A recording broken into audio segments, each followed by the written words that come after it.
इतना मोटा इसका आर्मर्ड बॉडी था, ये मतलब कि बम बारूद का इस पे असर ही नहीं करता। ये आरसीएल गन से जानते क्या उड़ा दिए थे? Patton tank. नॉर्मल आदमी कहेगा यार क्या लड़ाई करा रहा है, अनफेयर लड़ाई है। इतना धुआं देता है कि छुप के मारिएगा तो धुआं से पकड़ा जाए। पाकिस्तान के पूरे टैंक को तहस नहस कर दिया। आज की जनरेशन जो है ये इनको अपना राइट चाहिए, इनको प्राइवेसी चाहिए। एक टैंक ऐसा हुआ ना, टैंक इनका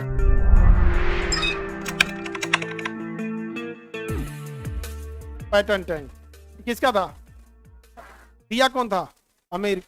इतना मोटा इसका आर्मर्ड बॉडी था, इतना मोटा था कि ये मतलब कि बम बारूद का इस पे असर ही नहीं करता था। लेकिन इसका सबसे कमजोर पार्ट होता है इसके टैरेट, जहां से ये घूमता है, ये वाला पोर्शन और ये वाला पोर्शन। क्योंकि अगर इसका ये चेन टूट गया ना तो बैठ जाएगा। चेन टूट गया तो आगे नहीं जा पाएगा, आगे नहीं जा पाएगा तो इसका रेंज होता है 1.5-2 किलोमीटर, 1 से 2 किलोमीटर। 1 से 2 किलोमीटर के बाद ये बत्तख की तरह बैठ जाएगा। या तो इसका ये उड़ा दीजिए या तो ये उड़ा दीजिए। इसी टैंक को मार के गिराए थे वीर अब्दुल हमीद। कौन गिराए थे? वीर अब्दुल हमीद। लेकिन 1965 वाली लड़ाई में वीर अब्दुल हमीद गाजीपुर के रहने वाले थे, उत्तर प्रदेश के गाजीपुर के। क्या नाम था? वीर अब्दुल हमीद। वीर अब्दुल हमीद, ध्यान दीजिए, ये है हमारे वीर अब्दुल हमीद। दिख रहा है ये? इनके पीछे ये जीप दिख रहा है, इनके पास यही जीप थी और इसके ऊपर ये गन लगा हुआ, देख रहे हैं, आरसीएल गन। ये आरसीएल गन से जानते हैं क्या उड़ा दिए थे? Patton tank. क्या दिखने में लग रहा है? ये पैटर्न टैंक उड़ाए थे। किस चीज से? आरसीएल गन से उड़ाए थे। और यही जीप है इनका आरसीएल गन। इनका वो अभी भी जहाँ शहीद हुए थे ना गाजीपुर जिला में, तो इनका आरसीएल गन जो ये जिस रेजिमेंट के चला था वो तो उड़ गया, इस पे तोप चला दिया सब पाकिस्तानियों ने, लेकिन ये शहीद हो गए। तो इनका एक आरसीएल गन उनकी शहादत पे आज भी रखा हुआ है, वीर अब्दुल हमीद का। वीर अब्दुल हमीद जो लड़ाई लड़ने गए थे तो इनकी वाइफ बीमार थी यहाँ पर, और उनको बीमार हो गई तो कई बार ऐसे नहीं बोलते तो लोग बोलने लगा उनको कि खाली अपन पलटन का ध्यान रख। फौज के बटालियन पलटन होता है, बटालियन तुम्हारी पलटन कहाँ है? पलटन का ध्यान रखता है, परिवार का ध्यान कौन रखेगा? अच्छा, उस समय मोबाइल वगैरह होता नहीं था और 65 की लड़ाई थी। लड़ाई से पहले 62 की लड़ाई में घिर गए थे लोग। तो कई पड़ोस वाले और परिवार वाले ने इनको बोला कि पलटन का ध्यान देता है, परिवार बाल बच्चों का ध्यान कौन देगा? तब तक उसी में किसी ने बोल दिया पलटन छोड़ दे। उन्होंने एक जवाब दिया, दुनिया छोड़ दे लेकिन पलटनिया नहीं छोड़े। वहां की जो भाषा है, जो गाजीपुर की भाषा है ना, दुनिया छोड़ दे वो लेकिन पलटनिया नहीं छोड़। और उसके 1 मंथ के बाद इनका बुलाहट आ गया युद्ध में। और वीर अब्दुल हमीद वैसे ही बीमार पत्नी थी। पहले बीमारियों बहुत होता था ना, मेडिकल साइंस उतना आगे नहीं था। देखते ना, कॉलरा और मेरा में गांव का गांव साफ हो जाता, चेचक आता था गांव साफ हो जाता। तब गए ये अपने आरसीएल गन के साथ, और सोचिए कितना गीदड़ की तरह लड़ाई लड़ा होगा सब। आरसीएल गन के सामने पाकिस्तान के पैटर्न टैंक खड़े थे सब। कौन खड़ा था? पैटर्न। नॉर्मल आदमी कहेगा यार क्या लड़ाई करा रहा है, अनफेयर लड़ाई है यार, ये तो लड़ाई अनफेयर है, नहीं समझे? ये पैटर्न टैंक है, ये इतना खतरनाक, और ये आरसीएल गन। ये कोई जीप है यार, ये तो जीप है। गन तो ये है ना, उसको जीप में माउंट किया जाता है। अच्छा, इस गन की खराबी भी क्या है? इतना धुआं देता है कि छुप के मारिएगा तो धुआं से पकड़ा जाएगा। आपको पता है पाकिस्तान के सारे पैटर्न टैंक को वीर अब्दुल हमीद ने इसी से उड़ा दिया, केवल अपने आरसीएल गन से उड़ा दिया। अच्छा, टैंक थोड़ा हैवी होता है और जीप हल्का होता है। ये मारते थे और धड़ाक से जीप लेके भाग जाते थे, और रेगिस्तान था, इधर उधर उधर लेके भाग जाते थे। पाकिस्तान वाला कहता निशाना लगा, निशाना लगा। अब उनका टैंक भारी होता था, तब तक ये निशाना लगा के, अच्छा इसमें आरसीएल गन में क्या है, जीप ही घुमाना पड़ेगा आपको, घुमा के तब तक मार देते थे। तब तक वो समले की दूसरा मार देते। पूरे टैंक, पाकिस्तान के पूरे टैंक को तहस नहस कर दिया था वहां पर। किसने? वीर अब्दुल हमीद ने। वीर अब्दुल हमीद ने पूरा खत्म। उनका नाम अब्दुल हमीद था। शहादत के बाद हम लोग ने उन्हें लकब दिया, उपाधि दिया। किस चीज का? वीर का। वीर अब्दुल हमीद का उपाधि दिया गया।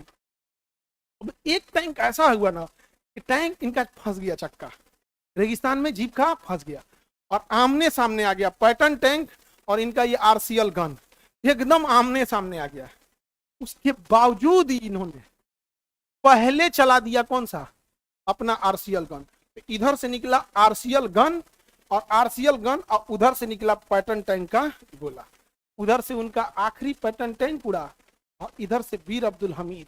क्या ये जीप वो टैंक का गोला रोकने के लिए बना है यार, ये तो गोली नहीं रोक पाए, वो भी खुला जीप है, पूरा खुला जीप।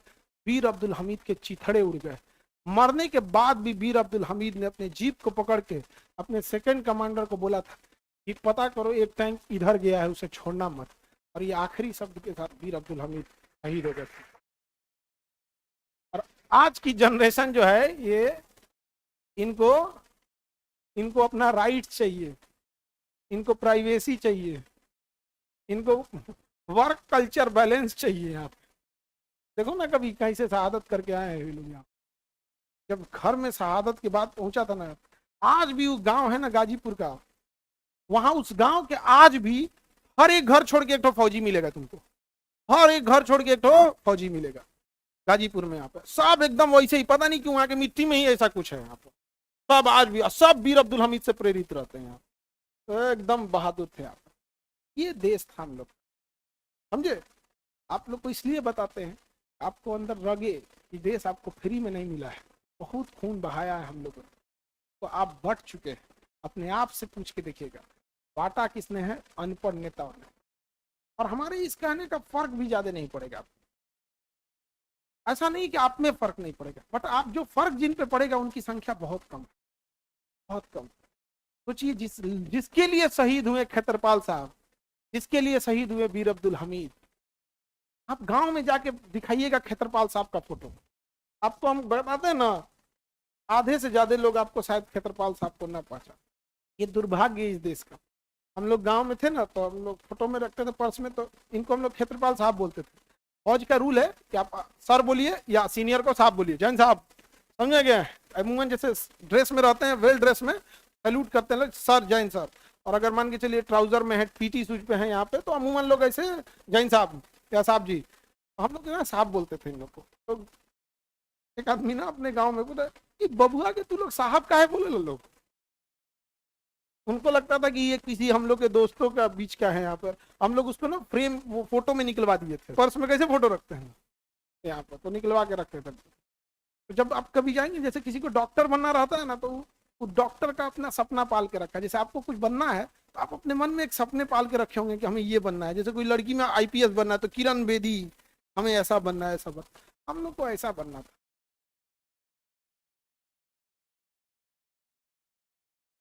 आगे बढ़े।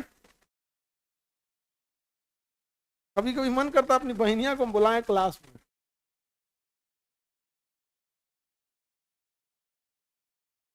क्वेश्चन है कोई, कभी क्लास में बुलाए बहनिया, कहे कि बताओ देश कब आजाद हुआ था। लेकिन अपने आप से एक बार दिल पे हाथ रख के पूछिएगा, आप लोग खेतरपाल साहब को नहीं जानते थे, ये अपमान है कि नहीं? टेंशन नहीं लीजिएगा, हम हैं, समझ में आ गया? अच्छा, हमको फौज में नहीं गए पता नहीं क्या है, लेकिन यकीन मानिए आप फौजी नहीं है ना, हम बस इतना कहते हैं, कोई फौजी नहीं भी है ना, उसको बॉर्डर पे बस रखो, हमको 1 घंटा माइक दे दो बस, ओकरा हम ना बॉर्डर हिलवा दिए ना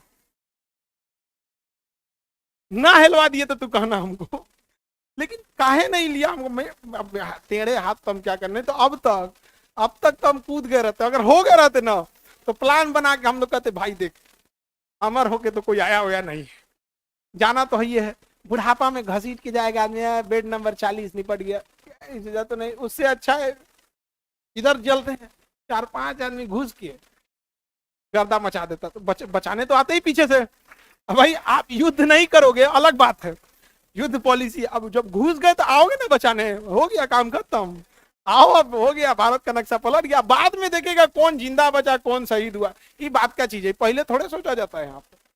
अब कुछ हम लोग में है सब जो साथ में थे सब, अभी पता चला कि ऑपरेशन सिंदूर में थे सब, थोड़ा अजीब सा, मतलब कोई सपना आपका टूटा रहता है, फिर उस चीजों को लगता, तो कभी कभी ऐसा लगता है कि यहाँ पे हम लोग भाड़ दे रहे थे, रहते तो हम लोग भी लड़े रहते हैं यहाँ पे। अभी जो वो रिटायर होने वाले हैं ना, एयर वाइस मार्शल साहब, जो ऑपरेशन सिंदूर में लड़े थे, अभी उनके रिटायरमेंट सेरेमनी में जा रहे हैं हम।